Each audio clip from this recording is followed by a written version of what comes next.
Bonjour à tous.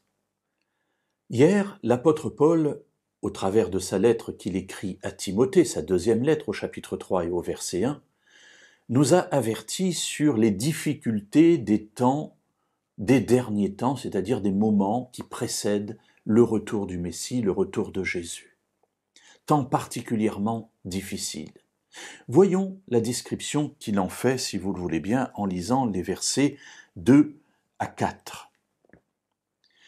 Car les hommes seront égoïstes, amis de l'argent, fanfarons, orgueilleux, blasphémateurs, rebelles à leurs parents, ingrats, sacrilèges, insensibles, implacables, calomniateurs, sans frein, cruels, ennemis des gens de bien, traîtres, impulsifs, enflés d'orgueil, aimant leur plaisir plus que Dieu.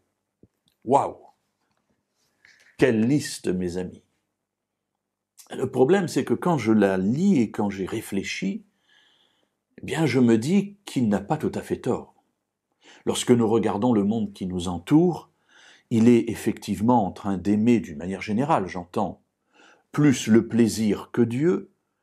Il est rempli d'orgueil, il est rempli de gens blasphémateurs, il est rempli de gens insensibles et implacables, et tous les événements que nous vivons à l'heure actuelle nous montrent cela, cruels, sans frein.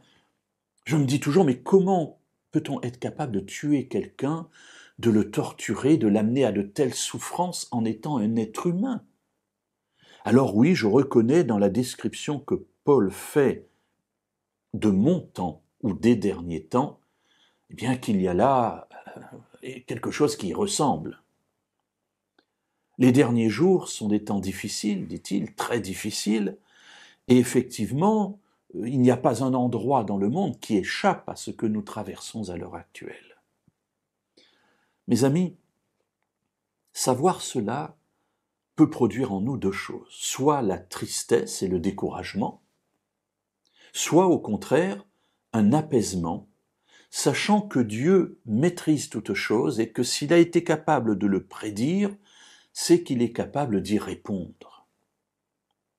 En fait, je trouve que ce texte est plutôt apaisant pour moi, parce que je me dis, tiens, ce que je pensais être exceptionnel et inattendu lorsque je regarde le monde qui m'entoure, en fait, Dieu l'avait prévu, et cela signifie que je traverse une époque qui, pour lui, est une époque attendue, c'est-à-dire une époque normale, non pas dans le sens que ce qui se fait est normal, mais dans le sens où les choses se déroulent comme Dieu l'avait prévu.